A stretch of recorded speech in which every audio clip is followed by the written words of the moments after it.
why those resources and our autonomy are good for the people who are lending them to us. This has also been overlaid on a set of technological changes and large-scale economic changes, the changing role, the globalizing of higher education, the changing role of the higher ed sector in economic globalization, the digitization of educational practices, which has kind of raised its head really in earnest this year with the rise of new models of delivering curricula and educational platforms. And these changes can happen and can produce lots of different outcomes. Some of them quite wonderful, some of them really horrific. And I think it's for all of us to dig in and try and figure out where in this moment of transformative change we go to. At the same time, I say, well, that's kind of scary and disorienting and demoralizing.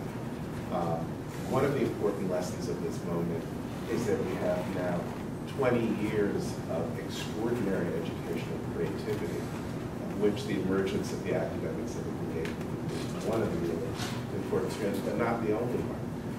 And I refer to George Pugh's work on high impact practices as giving us kind of a helpful menu, a reminder of what some of that curricular and co-curricular creativity is, and note that it's been a kind of labor of love by faculty, staff, and students, but that has tended to push against or swim upstream against the ordinary structures of curriculum committees and tenure review committees. And people do it in the interstices within and against the regular structures of undergraduate education. And these higher impact practices, this is the point where I bring in this metaphor of the Copernican revolution. I say, the moment that we're at is one a little bit like the moment when Copernicus was trying to figure out what was happening in the night sky. Everyone knew at that moment that the Ptolemaic paradigm was breaking down. Many, many astronomical observers were starting to observe lots of phenomena that they couldn't make sense of them. The old paradigm. Leonardo da Vinci had earlier saw under stress and in crisis, and lots of points of light from which to kind of think about a new model. So I was trying to tell a historical story of crisis and creativity, and speculate at the end about what would fabulous, engaged, high-impact educational models be that really took seriously the need for a wide range of institutional and educational transformations. And I'm more than happy to talk with you and argue with you and think together about, for any of you who have read either version of this essay. But I want to pull back and say one more thing about the context for that argument in order to tie it to what we're talking about here, which is the implications for the liberal arts sector. As I was trying to make sense of lots of different things that we were all living through and that my work was trying to live through and think as a historian about it, there were two facts that kind of knocked me over the head and made me think that I needed to try and make sense of what felt like a massive sea change for living through it. And my understanding, these were the things that prompted the need to write about it. Fact one is that at the time I started to write, something like 55%, but now I think it's almost 2/3 of BA attainers in the United States attend more than one institution.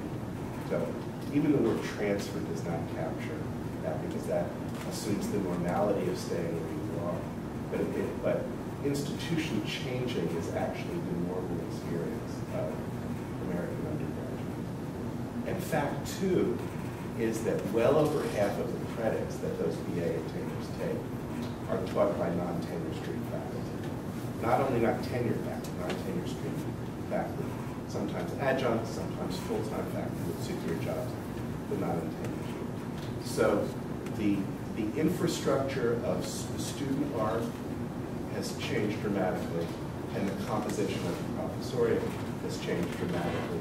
And then in particular, that meant that a certain inherited model that we have about undergraduate education was no longer the norm. post-high school, post-adolescence, attending for 4, maybe 5 years in a single institution on a campus set apart from the rest of their experience, having a certain set of developmental tasks, intellectually and personally, that is specific to that kind of 18 to 22-year-old vision, taught mainly by tenure stream faculty, and going through an educational arc that carried them from general education to some kind of specialized concentration. That's the common sense that I think that we all have or grew up with about what an undergraduate education was.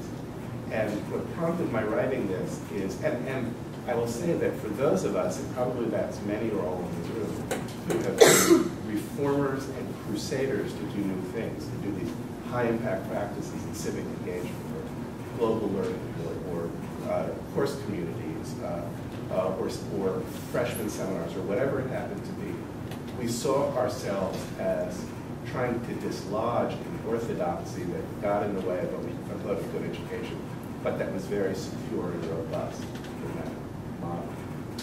And what I began to think, and what I argue in these series of writings, is that this is not a mainstream model that is secure and robust against which we have to try and dislodge, which we need to dislodge.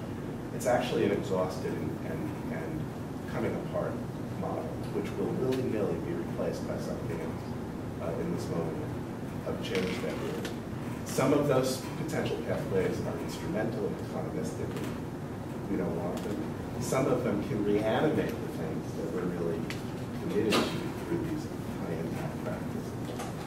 And I emphasize that, how I came to write a story, because for me at least, once you fully assimilate the implications of those two facts, the fact that if you unpack what that transfer fact means, it means that the conditions of continuity and common developmental reflection aren't there, that going into a campus world set apart from the larger world isn't there. The vast majority of undergraduates work for wages more than 20 hours a week, and I think what I have begun to call the new majority experience is one in which they're fitting their undergraduate education, their baccalaureate education, into a complex, relational, temporal, and spatial landscape of work, community, and family.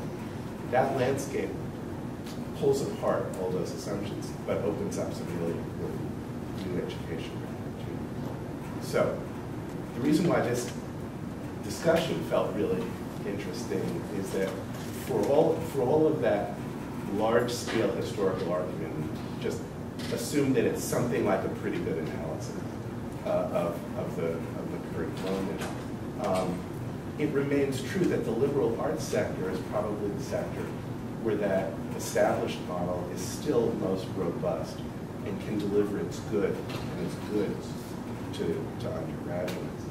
And yet we don't want a future in which the best resource liberal arts colleges survive the tsunami and change as a kind of island or enclave sector where the best of this old model education gets delivered. We want, at least I want, the liberal arts sector to be in the thick of helping to work with and make a new educational landscape. So we wanted to talk about what the implications of this large-scale set of historical changes that I was trying to make sense of are for liberal arts education. To think about how the project of renewing and reforming the liberal arts sector can continue, but in ways that attend to these larger changes, contribute to them, and don't hide themselves off as part of what would be a kind of new sectoral segregation. So that's I think, why I was really interested in what Holly had to say and where the things I was grappling with seemed to lead to this conversation. So now Holly's going to talk some, I think, about work that she's been involved with and that kind of maps some of the most creative responses. I know there's many others in the room, kind of bringing this down to the ground, especially practice at Bates College. And then I'm going to pose a couple questions that seem to me to follow from it, and then I hope we'll talk about it. So I think one of the things for me in my response to David's writing was how do we bring coherence to this? And that may mean different things to different places, but the liberal arts, and even a place like Bakes, that conventional wisdom, you would think, well, this is a very hidebound place. Where is this happening? Well, because of the nature of liberal arts, this is where these things can actually happen. And even though some of it's around the edges still, I can see it beginning to come more towards the center with work, for example, around what are we doing in terms of advancement of our faculty. Where does this all fit? Those conversations are actively happening. But what I'm going to sort of throw out are these varied examples of things that are informing the work that I do, so that we can potentially have conversations at both ends. One sort of a theoretical end that David has put forth, and also practically, what does this look like? And this is just from my experience, so I'd love to hear how this looks for the rest of you as well. A couple of things that have informed the work that I've been doing most recently. One, Georgia Nigro and I attended this conference at Merrimack College, and it was about how can we really make this work have value in the eyes of the academy and the different academies, the versions of academies. And one of the things that they talked about at Merrimack was this idea that you majors, minors, and certificate programs, that is a way to make it work. And I think, I shouldn't speak for Georgia, but our first reaction was, really? I can't imagine where I am and saying, yes, we're going to have a certificate be a part of this. But it really began to get me thinking about how do we make this have value. And so just quickly, one of the things they had come up with, they did kind of a meta-analysis of these core competencies from a bunch of different organizations, like AACMU and the Crucible Moment and American Democracy Project of Honor.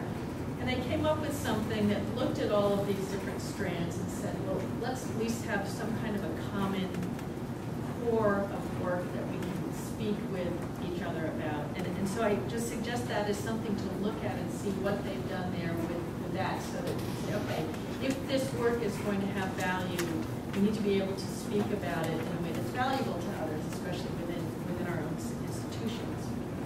So that's one thing that has been guiding my work recently. Another thing is, in our community, Lewis and Auburn, Maine, it's a poor community, and it's got problems, but it's small enough for us to really begin to try to think collectively about it.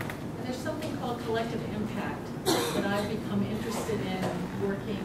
I'm on the board of our United Way agency, and they're trying to figure out how do we've been talking about nibbling around the edges. We've been kind of throwing money at these same organizations for years and years and years, and the problem gets worse. So how do we address it? And collective impact is a model, and actually we're going to have a one-day conference about it. And can the community actually approach problems this way? And where do we fit? Where does Bates fit? Where does higher education fit in this discussion?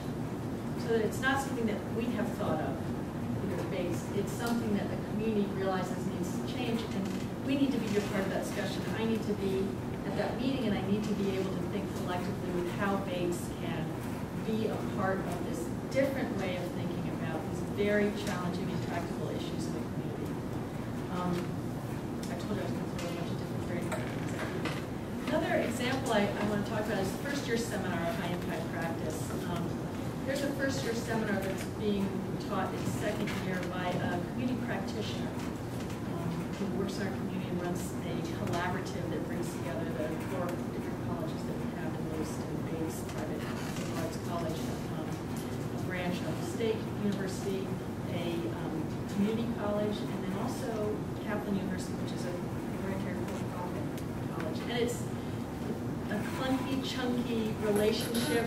We're still trying to figure out exactly what that's all about, but she's the director of that organization. She's teaching a first-year seminar for the second time. What she's focusing this first-year seminar on, and there's I would call it just a couple steps above volunteering is what the students are doing, but her focus is identity and getting students to really think and understand who they are. what are they bringing to the campus, what are they bringing to the table, what are they bringing to the community. But the first thing, and the vast majority of the time she spends, is on getting students to understand who they are. And I think you probably all realize the importance of that, to be able to be effective out there and to be coming from a place of real collaboration. You need to all first deal with who you are and all the different feelings that first-year students have, but students in general have about who they are in the community. She even teaches them a meditation practice. And I can't tell you, to see these first-year, athletes with their caps on backwards at the beginning of the first-year seminar, and then at the end of the semester, I look out into my lawn, and that same athlete is lying on his back with his hat off and his eyes closed, meditating with a group of people around him. And to me, that demonstrates this, creating a place of trust. I mean, it's creating a place of trust so that the students can think about, who am I to be with, and how can I be more effective out there? And how can I take those skills that I'm learning here out into the world to be an effective citizen, person? The other thing that I'm going to mention is a particular capstone course at Bates. Environmental Studies is an interdisciplinary major at Bates, and up until 4 years ago now, there was not a capstone experience for those students. How do you bring together a history major, a biology major, a chemistry major, a psychology major, and have them be able to do research and work together? And what we came up with, and this was a discussion that took the whole summer with a community partner who happened to be doing a community food assessment, proposed to do a community food assessment. We began to talk about it and realized, well, there's so many points of connection. So you could be a history major and you could look at the history of food systems in the community. You could be a chemistry major and you could talk about how many calories does it take to support a family. You could be an anthropologist. What kind of foods would we need to have in our food system? And so not only did that happen in the capstone, that fall course with the students going out there and doing all different types of research around the community food assessment, again, mostly being led by the community partner. But there was also a sociology course at that time taking another little piece of it. Students in the environmental studies course would look at this and then they'd give their data to the sociology course, that they would then do the interpretation, and then the next semester, students looked at that and said, okay, what can this look like on the ground? Again, in a sociology course. And then Bates has a short term, it's our 5-week course in May, and it's beautiful, and it's actually when everybody wants to be on campus. And they looked at it and they said, okay, we're doing a course that is in public health. How does this now look? So for 2 years, including summer student fellows, that work was continued and sustained. And it was, again, around a theme, this theme of food systems, and plugging these different courses in and overlapping and mapping that over the course of 2 years. That work continues, but the new faculty who are teaching the environmental studies capstone are now focusing on the river that runs between Lewiston, Auburn, and Maine, the Androscoggin. And you can imagine yourselves, okay, where do we now bring a history person and arts person into this, doing walking signage for walking tours, talking to community members about would they make their land accessible for having access to the river. And that's in the 2nd year, and that one I can see going on who knows how long. Now it's interesting because some of the faculty in that current course, I began to discuss this, okay, so here's the model that we've used in the past and continued, and they said, that's not comfortable for us right now. We need to be kind of proprietary about this because we need to think of a lot of projects every fall for our students to do. So I think there'll be more movement with this. Again, it's the first set of faculty, it was great, they were open to this. The second set of faculty doing fantastic, incredible projects, but really needing to be brought along a little bit differently in terms of how can this work look, that we're not from taking this away from you or your students, it's really considering the community first. And I think that's going to happen, right? So I think that's very interesting. The other thing is this whole idea of co-curricular activity with students. Those of you, I don't know about Bonner programs, there's so much good information on the Bonner website that's available to everybody about student development over the course of these 4 years. And it's another, again, this high impact practice, we have to begin to look at how does that look on my campus? How does student development look on my campus outside of the particular courses that students are taking? The thing that's interesting about Bonner and got us thinking, and actually George and I helped with this, is they see it more as a straight line in terms of student development, but I think we all realize that's not gorgeous thinking was this called the East Squared model. This is great. I love this. She won't take credit for it, but it's really wonderful. And the idea of explore, commit, explore, commit. So for example, in the first year, they're exploring. Whatever that happens to look like. First year seminars has them, they're exploring who they are as people, they're exploring the community at large. Where is their place socially? Who am I? How do I define myself? I can redefine myself. So there's that exploration that goes inside classrooms but outside, and you really want them to think about there's this exploration happens on a much larger playing field than just within your classes. I think one of the things great about first years is they can come to college and realize, oh my gosh, this is not what I thought college would be like. That's how you want them to feel. And that exploration is a way to push them to do that. Sophomore year, commit. Sophomore year is a weird year. Students are sort of abandoned in a way, at least at a place like Bates. There's all this attention paid to first year students. And then junior year, you're doing junior year abroad maybe, you're beginning to think about your major, at Bates you're beginning to think about thesis. But sophomore year is this very rich place, but to get them, the commitments can be in many different ways. What kind of group socially do you want to be a part of? Can you help them think about that? Who are you academically? Who are you as a scholar? Students don't think of themselves as scholars, but begin to have them think about that this learning is not just for them to take this stuff, but to integrate it and actually be active on it. So we look at commitment, and it may look different on very different campuses, but to just think about sophomore year, it's not just another sort of you're out there floating year, which happens to our students, I think, but it's really begin to think about who you are personally, but also as a scholar. Junior year, a lot of students at Bates go abroad, and so this is another year to begin to explore, and again, to think about yourself as a scholar. Majors, people begin to think of majors. Our students go abroad and come back and are so disoriented from having seen this, had this amazing experience, and yet, where do they put that? You know, we don't really have that quite down at Bates. You know, come back and let's explore what that experience is like in terms of who you are as an individual, and yet, who are you in the community and here in the larger international community? And then senior year, you know, commit, but not in the way of what are you going to do, what are you going to be after you graduate, but to really begin to dig into what it is that you've discovered over the last 3 years.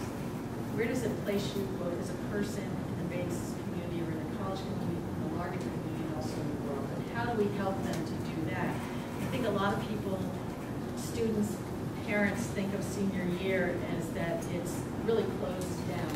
But we talk about commitment because, okay, you're doing your major, you're going to do a thesis, if that's what you're doing, you're figuring out what your job is going to be next. But to have the commitment be something defined as something different from that. Have the commitment be who you are as a person and what is your passion, what's your avocation and vocation, as well as what you happen to be doing in school, and realize that this is a commitment that you carry with you after you graduate. And I think that we had a student who actually was a really wonderful student and wrote about some of her work, and she applied for a fellowship. And in part of the writing that she had me look at in what she was doing, she really talked about this whole kind of what this means to her in the community. And I have it here. So this was after she had graduated and she was applying. She said, those experiences taught me to prioritize and engage scholarship and to develop the skills to foster such learning in myself and others, which I think is a really interesting statement. One community partner gave me the opportunity to refine my consultation skills by hosting conference calls for 2 months. Another community partner recognized my organizational skills by asking me to coordinate a pen pal program, and she goes on to discuss this. But she discusses this not in terms of being bounded by what happened in college, and that's where this all happened. But here she is at this place in her life, and this is how all of these things help you become who that person is. I think that's, like I said, a very broad menu of different activities, but I really begin to think about them differently in light of this Copernican moment, and how can those things help us to move on, otherwise to move beyond the crises that are happening in our education. So one last set of prompts. Hal has just laid out a really rich and interesting set of practices that Bates does, and I'm sure that if we had other people telling those stories from group, we'd have a really rich landscape of that. And you can easily imagine a great panel, and we've had these over the years in Imagining America, which are kind of best practice panels about liberal arts colleges. How to do great work, what are the learnings, where to improve, relationship with curricular and co-curricular, what's the ethics of community collaboration, all of that really important. But I actually want to kind of decenter that a little bit for the purposes of this conversation, and to say, in light of all of the really important work that Holly's put on the table and that those of you will, I know, add to, here are 4 or 5 questions to think about in light of this larger set of historical changes, and trying to kind of specify what they mean for liberal arts institutions and how liberal arts education, undergraduate education, contribute to them. So question 1 is, what do those assumptions mean in a world of transferring working students who actually don't think of their career in terms of a 4-year model? The students in my division don't even use the phrases junior year and senior year, and yet they're thirsting for all of the same experiences that Holly's talking about. What kind of interinstitutional and intersectoral relationships do we need to build to enable them to have a kind of developmental arc that includes access to the kind of educational experiences Holly was describing? How do we make the transfer seem a place of reflection, faculty collaboration, joint educational platforms? Thought 2. I'd argue that 20 years from now, and even 10 years from now, there will be a lot of education that will not be organized in the ecology of semesters and credit hours. MOOCs are one interesting new example of this, although to me not a particularly exciting one. But I think there's going to be new long forms of education, new short form intensives of education. They're going to happen all through the year. There won't be anything sacred about the 14 or 15-week semester. The for-profit colleges and professional schools are already pioneering these things. What does that mean for the kinds of educational values and practices that are being nurtured in the liberal arts sector? How does the liberal arts sector have things to teach and to learn from that exploding of the academic calendar and the credit hour in college?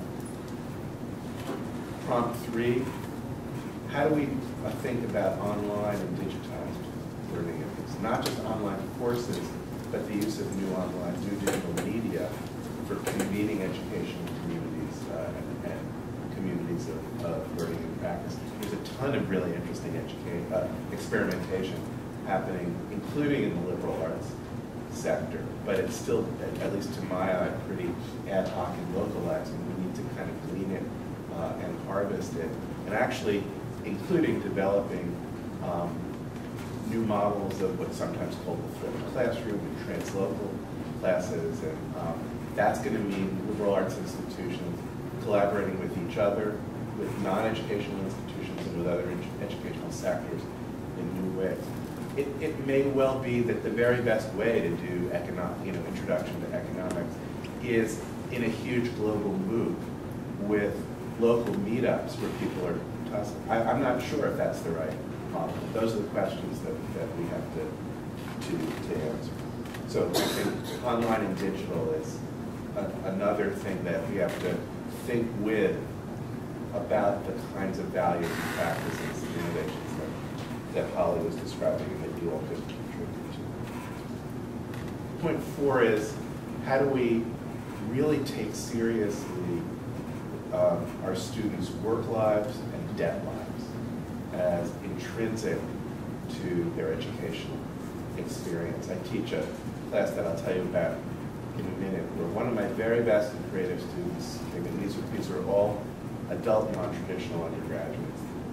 The woman I'm thinking of right now is a former ballet dancer who's getting a BA, MA in psychology in our non-traditional BA, and she was incredibly upset about a run-in with Student Financial Services. And she had so much so that she was really unable to fully engage with what we were talking about until we actually made that problem part of the conversation as a general condition.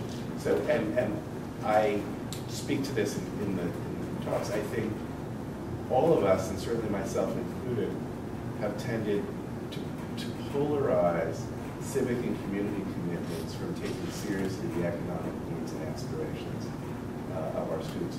We need to break those back together. I think there's very cool work to be done in integrating career reflection, career aspirations of the actual work that students do to get by, and the kind of wonderful civic engagement work that we're doing with colleagues this morning. And finally, how do we think of the developmental tasks of the students, what they need developmentally, when they're very different and have very different needs from the 18 to 22-year-olds, and often very different from one another. I actually had my adult learners read both the Bonner model of development and Georgia's Explore Commit piece. Well, in the Harvard Center in Liverpool. So I assigned them both of those texts. And interestingly, because this class is actually trying to create a Bonner-like student leadership program in my division for adult non-traditional students. And I was interested to see whether it would seem completely irrelevant, relevant. They loved the clarity of the model. They really, of both of them, they found it very helpful, and it was a particular way in which thinking that came out of the Liberal Arts College seemed relevant and inspiring, even though the particular developmental challenges that they faced seemed completely not handled. And one of the really interesting things they said in that discussion, one of them referred to Maslow's hierarchy of needs, and said the very first thing that a student leadership Bonner-like program has to deal with are the basic material needs of the students, which might be, advocates for financial aid, a whole bunch of well-being issues. So there's a rich conversation to be had, to place in dialogue wonderful work that's being done in the liberal arts sector. I think of the Bonner programs as one example of it, with this brave new world of this new majority of students. And I think we don't yet know the answer about developmentally what will help them to flourish as they fit their education into the complex pressure box. So we need to hear from You go ahead.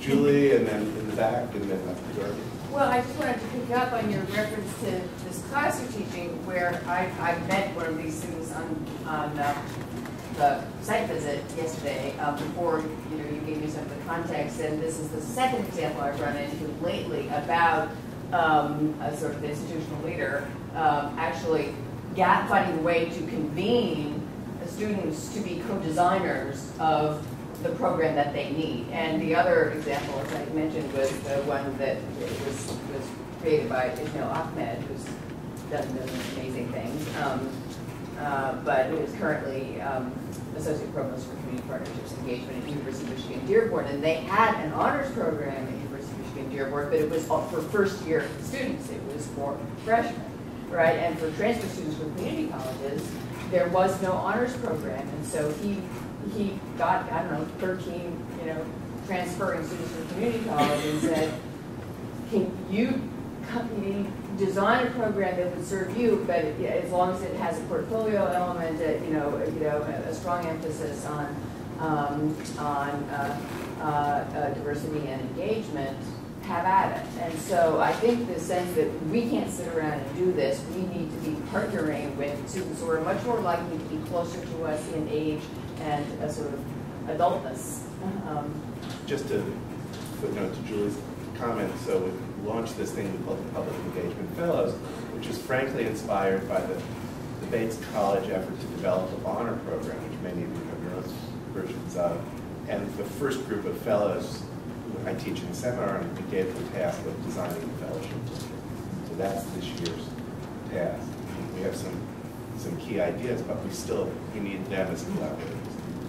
You had Yes.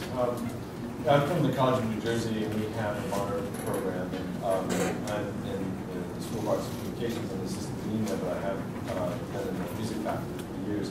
And I wanted to bring up one of the other points of your opening there about the other new majority, which is a large number of contingent faculty, and that now makes up 3/4 of the professoriate.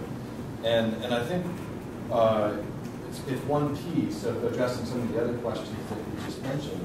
On our campus, the need to have a second level of community-engaged learning experience. The Bonner Center was already taking care of the freshman experience in that regard, and there was a lot of interest on campus to have second levels.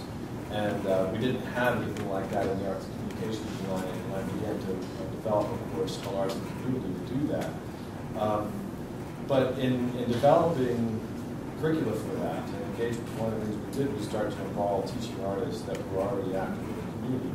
And we've had some happy convergences, I think. One thing is that we developed a partnership with an organization called Young Audiences New Jersey, which does one kind of work. But one thing they wanted to do is have an emerging artist creativity hub on our campus, where we offered to have it as the space where teenagers are working with teaching artists doing a variety of things like boal, theater, and visual arts, and a variety of kind of multidisciplinary approaches. That one of those teaching artists was also teaching an undergraduate class for us that was very similar and had modules that were involving other teaching artists. And she's helped me as an adjunct. She's helped me shape a new interdisciplinary minor that we just launched, which we happily got the approval from our provost for. And then my Arts in the Community class, which I created, but now as an assistant dean I don't have time to teach it, was another opportunity to pull in yet another person that had been involved in doing World Cafe things. So I just wanted to point out that one of the things that we're able to do now is bring some of the teaching artists that are actually doing good work. And I think that that's offered a way for us to address some of these other questions for our students, that we've been able to develop more meaningful engagement experiences, tie into some of the extracurricular on-site things that are happening, and have a lot of different crisscrossing. And those teaching artists that we have, we're able to pull from their networks and tie student experiences of both the teens that are coming on campus and the college students that are there to some completely off-site things that they're already doing in a very meaningful way. So we're not doing a sort of top-down launch-in thing. But I just wanted to say that, valuing that kind of faculty member, it's a sea change, cultural change. As I sat with one of our department chairs, and she actually said that adjuncts don't have real jobs. And actually, I was an adjunct for 15 years at that school before the dean decided to ask for me to apply for the assistant dean job, and I'm happy to say I got it. And I think it was partly because of the work I was doing to develop this curriculum. But I think for us to really think beyond that paradigm, we have faculty that are very, very entrenched in their concept of have to be tenure track in order to make any policy, and this distrust of what there's actually a great opportunity to tie in with people that are classified as continuing faculty, but it's a great opportunity to pull together some of these sectors. So I think that's part of the challenge, is that we have to see beyond the walls. We have to see beyond our current paradigm. David just prompted me, I mentioned our term was community practitioner, to bring them in to teach and happily Bates has these first-year seminars where they need people to be able to teach them, and then this short-term course is beginning to be more open to that. But I think I mentioned Sherry Russell doing the first-year seminar. Her background was running this downtown collaborative with these different institutions of higher education and community partners. And she was engaging with students, but also running programming out there. So for her to come on and teach first years this idea about self, but coming from the community to be able to talk about that, so that it's grounded in out there, not just in the academy, has been extremely powerful. And the college has it very much appreciated, and the student reviews are off the charts, and they keep saying, come back, and I think it's that real experience that they're interested in what you're talking about. Students can see themselves in that, especially if a non-traditional student can see themselves. Here's a working person who is an educator and is a scholar, like I am. I think that's really powerful. So I guess I have a question, but then a follow-up from your question is, do you run into this kind of adjunct migrant worker then? So then you have this community member who's fabulous and who is doing the job that tenured faculty could be doing, but you're paying them probably an adjunct fee to come in and do the significant learning, the high impact practice. And I wonder if eventually you really are just kind of marginalizing this community practitioner. And I'm from Drexel, which is in Philadelphia, thinking of my community partners who are nonprofits and don't have the time, but are the people who give the time and the energy to do these things, where it should be, in an ideal world, it would be tenure faculty, which leads me to my question of, how do you even do that? I mean, you gave the statistic of 50% tenure track, 50% non. Well, what do you respond to a tenure track when you present all the evidence, high impact learning, where and how we know significant learning happens, and the response is even it doesn't count? So, or to adjuncts, you say, we know you pay $3,000 a course or something, and it's minimal, but we want you to do the heavy lifting because we know that this is where meaningful learning happens. so I think that I'd say there are several different issues packed into the two comments together. Here's my take on them, and I'll preface this by saying that of all the things I talked about in this essay, what I'm about to say is the thing that tends to get the most negative pushback from comrades. The first is, I think we should actually get out of the language of adjunct and contingent. I think that's an unhelpful way of actually describing the landscape, because I think the gypsy scholar who's cadging together 5 different courses, which is, I think, the kind of image that you kind of rightfully have in mind, is very different from the practitioner who is not being conscripted into teaching. They really want to be teaching as part of their own community practice. Paying them fairly is a whole important and separate question. But to my mind, the practice itself is good for institutions. Partly because, maybe this is where people may disagree, I actually think there are all kinds of educationally valuable work that disciplinary faculty don't do as well as other people and aren't trained to do. And that includes the kind of amazing work that Holly and staffers at centers who are academic partners in community-engaged academic teaching and research do. Faculty could not do the work, could not replace the work that's done by many non-faculty educators or co-educators. And I think that in this future we're going into, partly if you think about online and community-based education and changes in the schedule, practice-based learning, there's going to be a whole network of people from webmasters to artists to community centers who are key assets, key collaborators in the education of students who don't fit into the faculty category.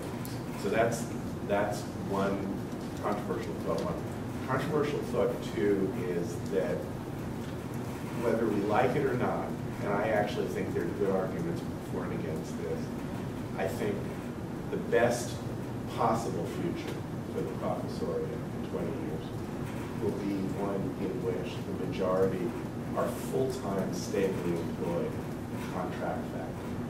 I don't think the tenure system can survive except at very elite institutions. And already we're nearing the point in which the tenured faculty are often like the kind of craft unionists of the late 19th century, because they're beleaguered, their conditions of work are changing, and they're surrounded by potential colleagues who they often have this, and that we need to envision a professoriate in which the full-time contract faculty member can have access to research support, to be part of governance, because otherwise I think we're going to reach a landscape in which there's a fairly small number of tenure stream and tenured faculty governing and overseeing the labor of a whole range of more disempowered non-tenured faculty. Now, I see nods and head shaking, and this truly is something we have to kind of tussle with together. But I think we need to take this on and not assume that we can make a world in which all of the educators are tenure track faculty. Well, just like a small response to the question is just in our particular case. I mean, I think we're the artists that I was referring to happen to be happy with the arrangement that we have, and part of it's because in some cases they have full-time jobs within nonprofits that they don't want to leave. They don't want to be fully in the academy. And it's part of the fact that we have this working relationship. Their organization is working with us, and we're working with them, and they happen to also be teaching this class. That's a really important strand. There's overlap, and they don't really want it different. Yeah. So, and so far, these have been rather long-term relationships. I saw a bunch of other hands.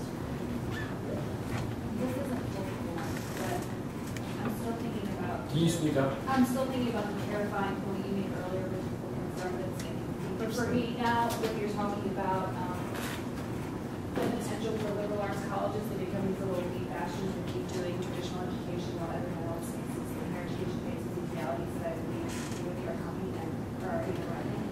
So I guess one thing that came to mind during this conference for me for the first time, the first moment in my life, I thought maybe higher education isn't monolithic.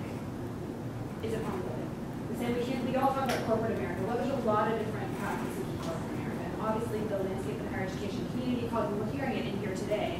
We're here just to talk about liberal arts, right? So at this moment where higher education is under siege and should be in some ways, how can liberal arts colleges raise the banner for all of higher education to say wherever we're going, how can the values that are so present on some of the liberal arts colleges, particularly these smaller schools, where we are so invested in the whole student. We're on a committee right now, our whole job is to think about how students at the University of Richmond can thrive, not survive. So how can liberal arts colleges be leaders for all of higher education in saying, whether you're a 55-year-old student who's working 7 jobs and has 6 kids, you're having trouble with your financial aid, your whole experience is not good. We don't have the support services and wraparound services in place for the online learners who are, logging in. What are we going to do about that in liberal arts colleges? Because we have so much experience doing this. How can we think about a future paradigm where we can be expecting that of all kinds of educational delivery services? Because that is one thing we all do particularly well and have a lot of experience, and every learner in the United States deserves that attention. So I'm sure I think one thing you've done is this: you honor every student. I mean, we've got different students coming through different doors at different places with different needs, and that whole idea of this monolithic vision of whatever the institution is that we're talking about, that we, in a place like Bates or Richmond, you have to understand, maybe they're not, a 55-year-old person who is really struggling to be able to get this education, but they're going to leave with debt also. And they're going to leave, do they have the skills to be able to be out in the world, and have they really thought about what it is that they want to do, and what is going to be satisfying and allow them to thrive outside of college? And I think those are concerns that we should have for every student. It sort of spreads the thinking across the board instead of it, I have to think about my student who's like this and this way, and you have to think about your student who's this and this way, to have that common idea.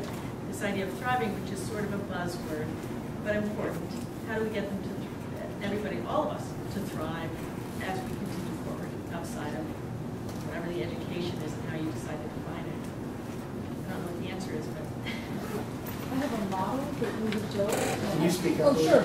I have a model that we built, and this speaks only to one tiny piece of this, but at Carleton, we built a model over the past 3 or 4 years where we are collaborating with the College Access Program and a community college. And so high school students are taking online college courses, thus reducing future debt loads, hopefully, and to coach them through both the content in the courses and college access more generally, senior majors in the field. So it's taking seniors who serve as on-site at Carleton TAs. So the high schoolers come to Carleton once a week for an in-person session with the students where they're giving some of that individual attention and teaching a whole range of skills, everything from, what font should a college paper be in, to how do you send an email to a faculty member. And our experience has been that the vast majority of these students not only graduate but go on to some form of higher ed. The only reason they're not all there is because there's some financial aid glitches.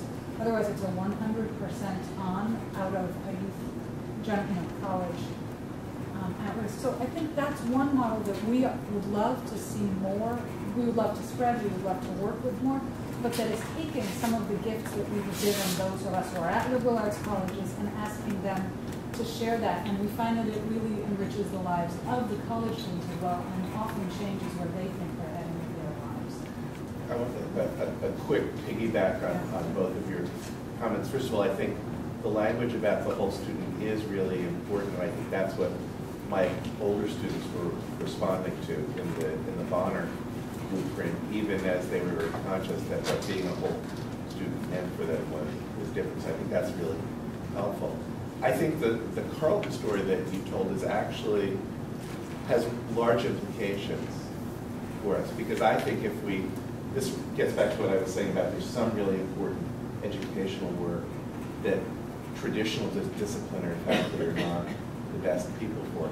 I think actually student peer coaches are key for certain kinds of educational value, not to mention, and I'm just to speak like a dean, that they're cheaper than tenured faculty who aren't well trained for it. And I think more horizontal forms of learning are actually systemically a really important thing for us to build in, which will build community, empower both the coaches and the coach. The other thing that's really interesting about that is that you're describing what we might in a fancy way call intersectoral relationships. And that might be, of older undergraduates and community college students. It doesn't have to be Carleton students in high schools, but that model of peer-to-peer reaching across these boundaries, I think is really promising. Amy? Yeah, I was going to, before Adrienne made her point, which started me thinking about we have two similar programs that are actually really struggling because of the cost to the university of doing that, particularly to the populations that are terrific, but it's externally funded. But that wasn't actually the point I wanted to make. The point I wanted to make was I was really glad, Holly, that you raised the collective impact concept, because that is something that I think not only is required in order for nonprofits and communities to collectively address adaptive problems or difficult, complex problems, but it's something that universities need to do internally.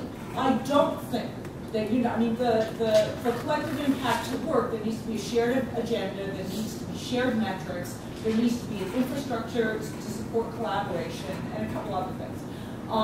Universities don't do that. So when you talk about the importance of the whole student, we don't have an apparatus in place that puts us all on the same agenda or with the same metrics in terms of what that means for us. And it's going to differ from school to school to a certain extent. There's a local piece to that. So I think if we take seriously collective impact, that means we have to work differently institutionally. And I really like that, because one of the things I think when Darby actually came and was interviewing for the job, basically that impressed us, and has since impressed us, I can't remember what we're in the interim and having Darby, but this idea of, at a place like Bates where so talking about the community out there, we really need to look in at our community in the college and see it as a community with the same rich opportunities and also challenges in terms of developing our own community. And I had never thought about that idea of collective impact as a way to get, because there are plenty of things that come up that we should read and all be doing, and rubrics and things to look at where our community is, but the idea of collective impact is it's really pushing everybody who has a stake to do thinking over years, but within this structure that helps it move along. And may I just put one other thing out there that I should have mentioned a little bit? Work study, to me, is a high impact practice, can be a high impact practice. And at a place like Bates, we have a large number of students who do work study, and we call it community work study, and it's great, but what we've tried to do, to more or less success over the years, is to look at work study, that could even be on campus, taking what you just said, as a way to honor this as something that's important. It can be a way for students to, at a place like Bates, to get out there and try things out, and how impactful is that? And say, I like this, I don't like this, I'm getting professional experience. But also students at a place like the New School, so their work, and you alluded to this, your actual work out there is important in terms of your own scholarship and learning. And how do we integrate that? And at Bates, I'm looking forward to doing more with our Career Development Center around this idea. But that's another thing that I meant to mention in the beginning, this idea of work and work study and the importance of that.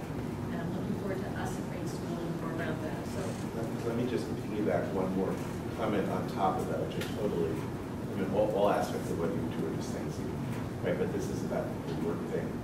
So one of my students in this new fellowship is a Chinese-American immigrant woman who came to the States when she was 5.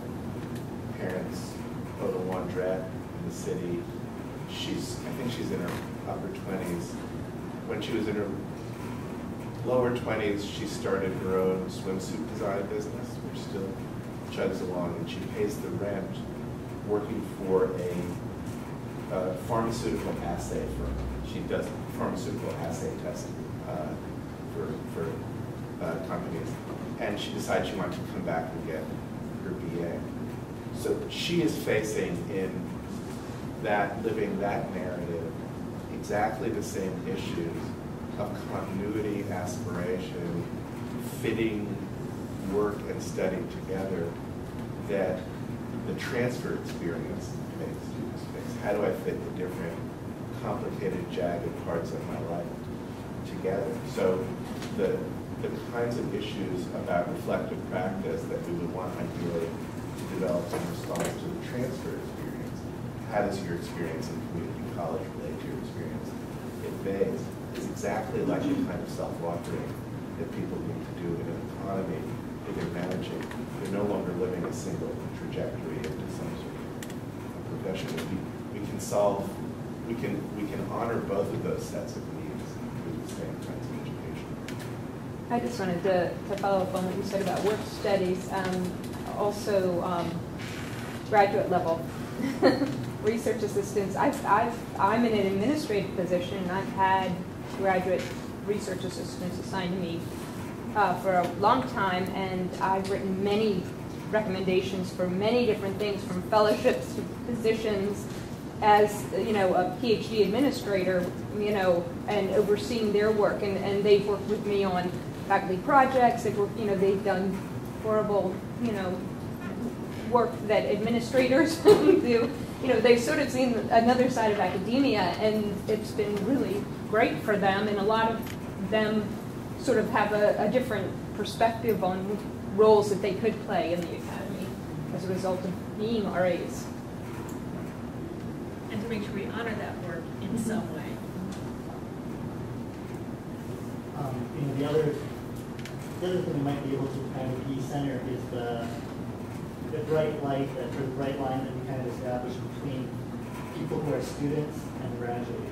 Like somehow graduation is this line there. And I think what we're finding out, even though this is not my field to talk about, because I talk about a lot of things that I don't know anything about, but even in developmental psychology, you know, there used to be this kind of notion of a very attenuated young adulthood years, you know, that ended early 20s, and now, of course, people like Robert Woods now and other developmental psychologists and sociologists of the young adult years, because of the complexity of different things, extending from 40 and all of these kinds of things. Yeah, so don't worry, we're all young adults now. So that's really good news for a lot, you know, but you know, but thinking about... assuming all of us are under 40? Yeah, exactly. So, There's a therapist told me a couple of years ago, 60 is the new 19. yeah. Right, so all of us will be hitting the bars. Yes, it does, it does. You know, so thinking about it, I think all of us too want to have people who are very committed to our institutions and have a stake in our institution. And so thinking about ways in which we can connect with our alums, the ways that alums could give back, and the ways that college and universities still could have a presence in people's lives beyond reunions and things, beyond the time that they're 18 to, you know, all the way up to, you know, God knows 40. And in the same way we have to build, you know, sort of these stakes of people having a stake in institution. It's also the same thing that you can make the claim on social justice grounds that adjuncts should be treated fairly, but you can also make it on the grounds of self-interest. That if you can build an institutional commitment among people who are going to be for a very short time in college, they have something to add, but also that there's another stakeholder in your institution, whether they are back to the community and are going to be partners eventually, or hiring their alums, or doing something else, that, you know, providing them the same opportunities of faculty development, the same kind of granting opportunities, that builds another stakeholder in higher education enterprise and in your particular school. And can I say, one of the things that when alums, you know, we've got great alums who are very devoted, is that when advancement talks to them and they're developing them for money, they don't want to hear from advancement. They don't want to hear from faculty. They don't really want to hear from the college president. They want to hear from students. What is it like to be a student at X now? And the model may be the new school, or the model may be Richmond. You know, what is it like to be a student now? And that's a way to make connection. We've seen, you know, when panels of alums come back to talk about a particular issue. I mean, social justice, we just had one, and students show up. Students want to know what that's like so they can picture themselves out there. But the panel wants to know, how does this sound to you, and what does this feel like to you? And I think that's really powerful.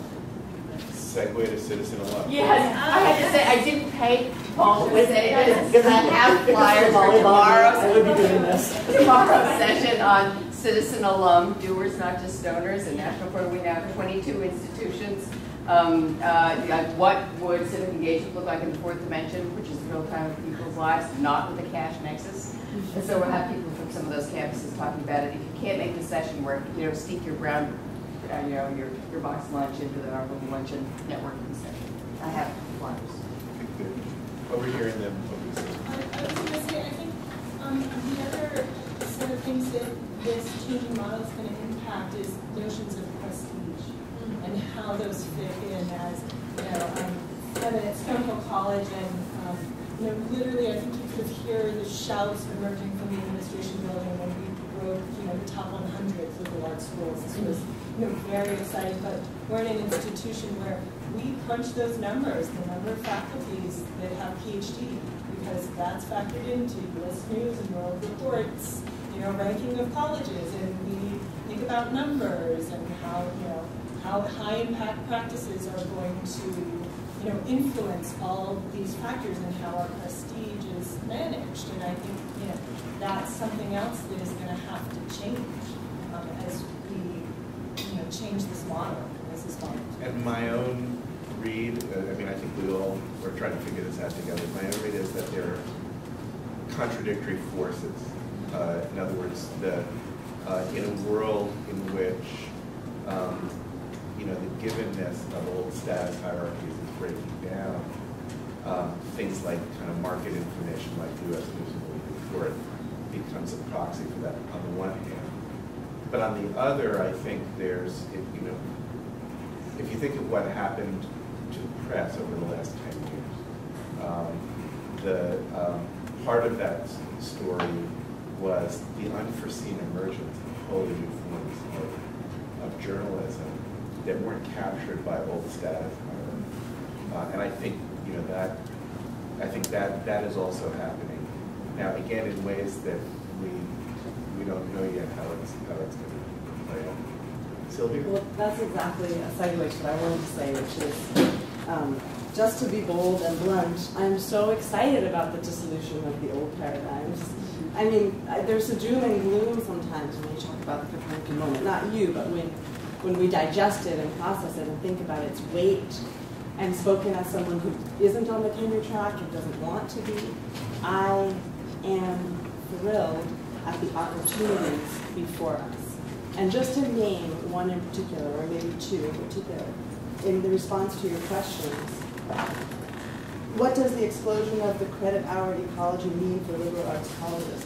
When I think about that at the University of Richmond, and Amy and I working together in the Bonner Center for Civic Engagement, I think what an incredible opportunity this future provides for us to imagine the learning that our students do across the city, in and out of the country, following themes and passions and questions, and putting those at the center of their education, rather than finding them haphazardly through the credit system. No, I'm not meaning to suggest a structure, but rather to say, I don't know what it looks like, but to me it means inquiry before old system. And what that really means on a more abstract level just is that it's an opportunity to think about our liberal arts institutions, not so much as anchor institutions, which is language that I really like, but as you were talking, I was thinking, really, we are catalytic institutions, because that's what the liberal arts do. And so that's our role in the city, in our context, is to catalyze learning that's ongoing on our campus and off it. And I'm less interested in the boundaries than in the role that we can play as a liberal arts institution in catalyzing that learning and inviting more and more people into it. So obviously I'm an optimist. I agree. But I'm really good. But I think you touched on one of the, I think, practical things I would encourage us in undergraduate liberal education to think about. One is long form genres of learning, to use a journalistic term, which is exactly what you're describing. I think we all have had the experience here, at least I have, of bumping against the constraints of the semester as a way of allocating faculty to student labor. And the other one is, and this is one of those kind of brave new practices that I think may upend stuff, the movement towards badging as an alternative form of credentials from institutional accreditation. I think the jury's still out on that, but we can imagine a world in which students accumulate competencies that they can document through integrated experiences. And that can be very markety and individualistic, but it could also be highly integrated and kind of innovative.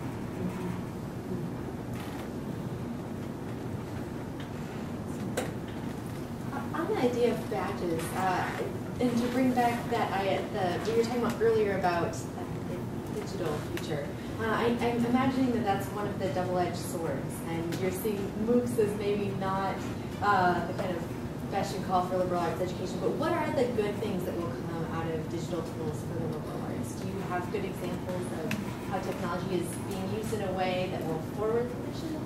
Well, I think I'll give my quick and dirty kind of instinctive answer, but invite other people to add to it. What distresses, the reason why it's underwhelming, and I've actually signed up for 2 of them and taken them, is that they just seem like very conventional lecture courses with really large lecture hall audiences and hyperspace. Where they might turn into something different is in the surrounding landscape of self-organized and curated meetup conversations, which need to be, I think, at least partly face-to-face. And that's where the model of the flipped classroom that's come out of innovative science pedagogy could be. That's where I would think of it. So that would be one interesting thread. I mean, I'm a real believer. We do a lot of really great online education in the Louisville division. 20% of the undergraduate courses are taught online with maximum sizes of 18 students in intensely led asynchronous seminar conversations. And people who teach are the full-time faculty, to go back to your question, and they have to learn how to basically be great seminar leaders in a digital environment. So the flipped classroom is one model, that kind of online asynchronous seminar is another. But the other thing I was thinking of when I said that comment before is there's a lot of really interesting use of digital tools in traditional undergraduate classrooms. You know, kind of wikis and collective, collaborative media for making together, design tools, and that, it seems to me that can happen at different scales. So I think it's a real mistake that the MOOCs make to think of online as an opportunity to deliver the product more cheaply to a man. So I think it actually totally can change the way people work together. That's what we should. And we have this really wonderful AmeriCorps in our office. Went to Syracuse and did very well there, but a couple things that I've learned from her. One, she never read a textbook, cover to cover. If she had to have a textbook, she would go and look at the highlighted boxes on the side, and she would get enough information to be able to be a very successful, very thoughtful student. So what does that mean about how they're thinking about information and processing it? I mean, she took the highlights and was able to do a really good job with that. And the other thing is she's working on her master's degree while she's with us. So she can do online courses, but she can choose. She can say, I want to take this economics course online because this is how I learn, but I'm not going to take that writing course online because I really don't like to do that online. And they're offered both ways. So it's going back to, you know, this idea of the MOOC that it's one size fits all. That's not who our students are. That's not who we are as people. So it may be that you're offering the same Econ 101, but delivering it in different ways. And how does that look and how does that work? And I've got to figure out more from our AmeriCorps how she's doing it. But she breezily, she's also redoing all of our social media and everything else. But you know, she breezily goes through, and a very thoughtful student, picking and choosing because of her particular style around whether it's economics or the way she learns writing or something, and doing it a combination of ways. Fatalistic and pessimistic, and I really am an optimist, which is unfortunate that I'm framing myself as the other, but how do you You're doing us the favor of wasting I do. It almost feels as if this should be like that bar or something. Where my comment would seem, anyway. So how do you then, to respond to that, how do you say to the cynic that says, well, that pretty much sounds like a consumer model of education, where students pick from A, B, and C? And you lose the integrity of the academy because you switch to a consumer model. I have to say, from this one example, she doesn't talk about this like a consumer or act like she's just a consumer of content. She really thinks about this stuff. She brings it in other conversations. She's very obviously sophisticated. You know, she has a sophisticated way of picking and choosing and doing this work.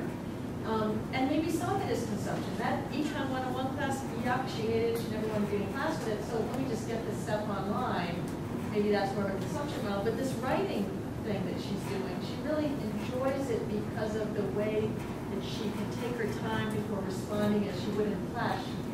And I understand the student perspective. I guess I'm thinking more of my issue is more with the faculty and not with the students. I enjoy working with the students. I think they're very amenable, creative, and thoughtful. But what if the faculty says, you're asking me then to sacrifice some of my discipline and belief of education to accommodate students, whether it's through financial aid or learning styles or community partners? I'm just wondering if other institutions are culturally there yet. Well, so a couple of thoughts. And then let's get some. One is that at her worst, the student would be picking consumers courses in the same way that the student in every one of our institutions is. So the consumerism is not attached to the online media. But it's something across all media that we want to do do something about it. And the best online practice convenes communities, has intensive advising, does all the integrated work that I think is the answer to work. Yeah, no, I was going to say, I'd like to teach this fall and getting away for a couple of years because it's gigantic shoes for an period. And students in my community knew the psychology class. I'd never heard of moves or flip classrooms, so we were talking about one day before class, and I said, let's flip our classroom. I said, okay, we have 3 big projects on restorative justice, partners at different levels in the state, and people with knowledge to show dean at college within the state organizations and projects. I said, let's all work on all projects during our fair class time. And all the disciplinary work was done outside the lectures because every week when all the reading, I respond to all the writing and put some stuff together. I'm doing just as much disciplinary work that I'm doing, and I'm not preparing seminar questions, I'm going to seminar and facilitator as we teach numbers for one, justice project numbers. Doing different things in the classroom. And I'm interacting with them so much online. I really like it because I get a voice.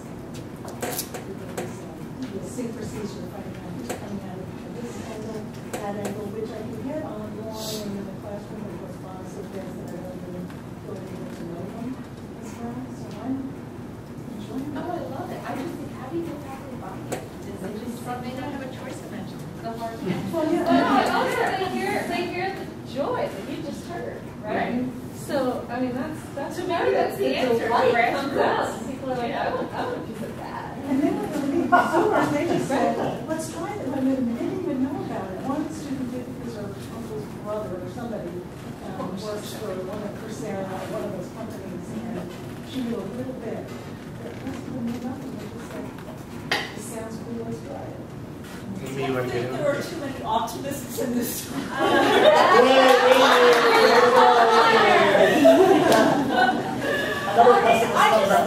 I just think the changes to faculty work life, autonomy, control, training are massive if David is right.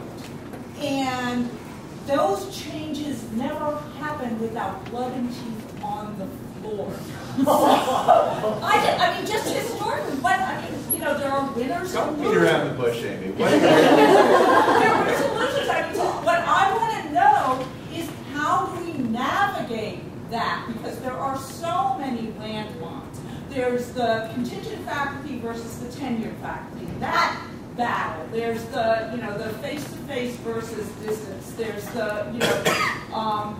the small elite becoming more and more elite liberal arts model of face-to-face intensive faculty-student interaction versus these models are going to be being looked at by decision makers in terms of what's going to enable my institution to survive and thrive economically in the future. So let me, you just described my job.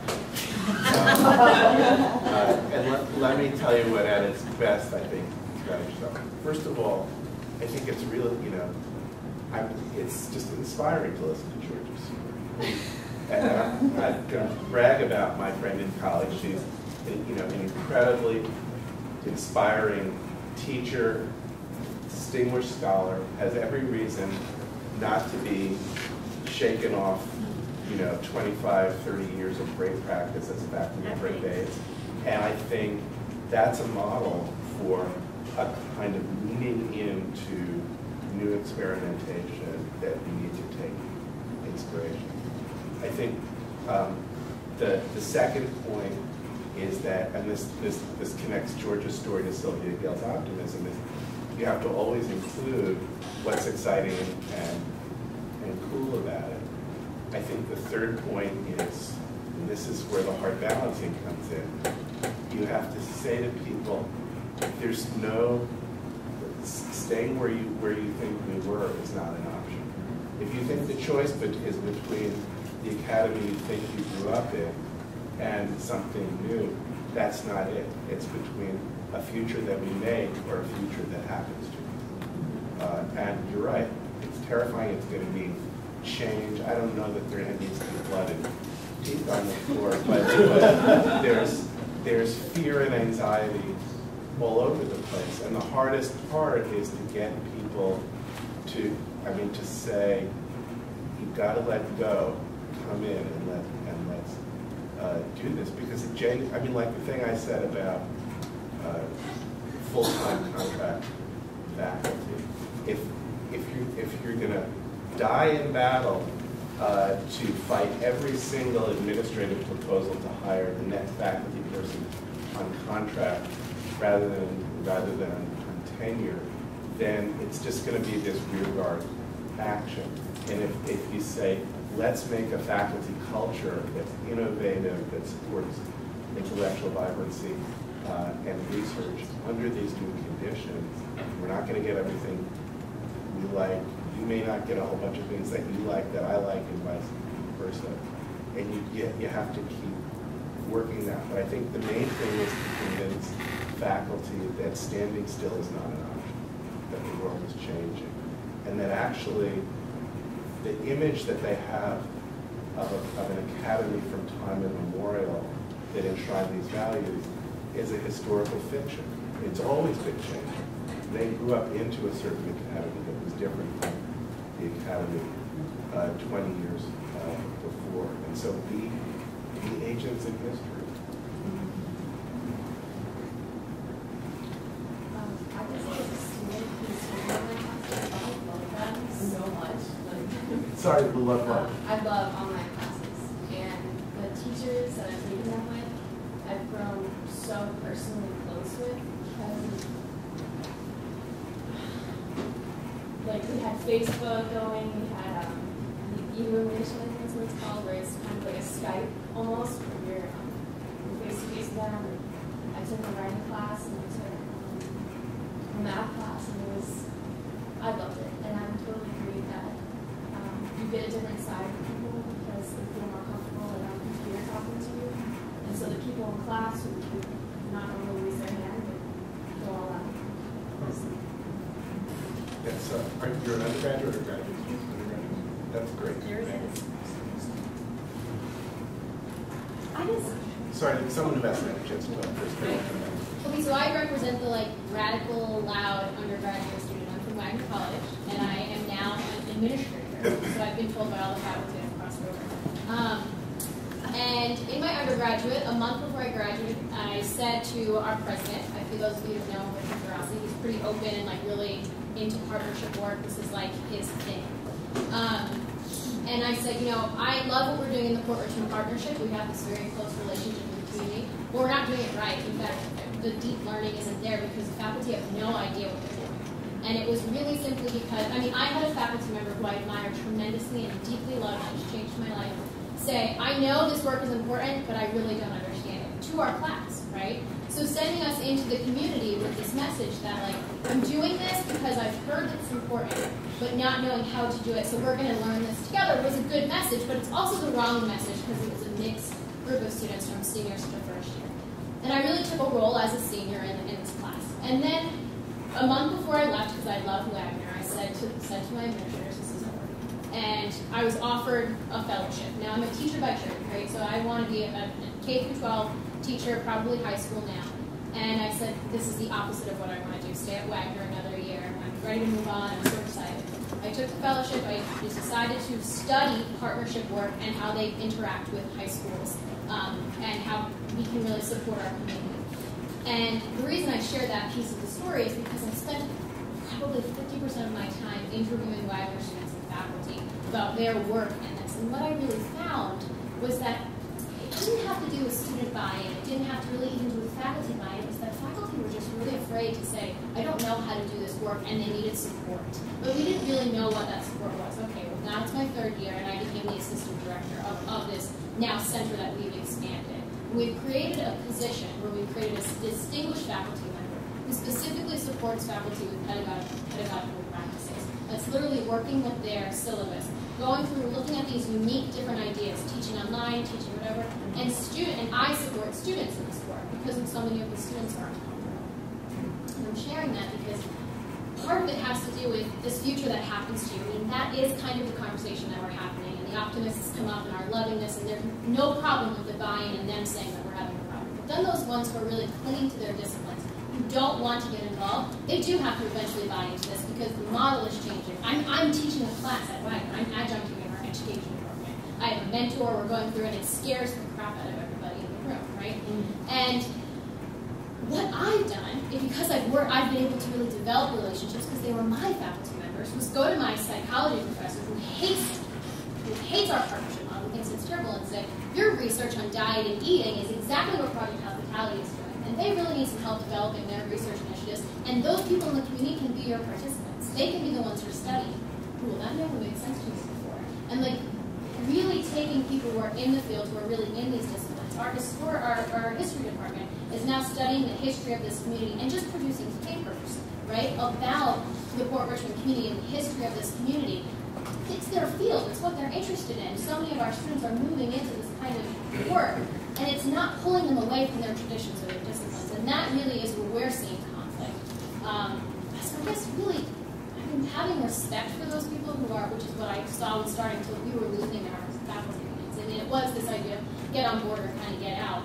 And now this idea that there's support in what you believe in and listening, and it's changing the conversation a little bit. That's and I don't know. And also, by the way, I love this idea of welcoming graduate students, but also sharing with your colleagues. Like, so I'm still feeling resistance from some people, right? Of course.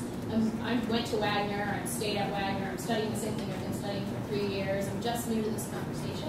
But really starting to share with your colleagues, like, hey, let's give these people a little bit of a voice. Like, let's narrow their voice and focus it, but let's hear what they have to say, and modeling that yourselves too, because some of my best colleagues still don't do that. So thank you. That's wonderful. It's 10 after 4, so maybe this will be the last comment.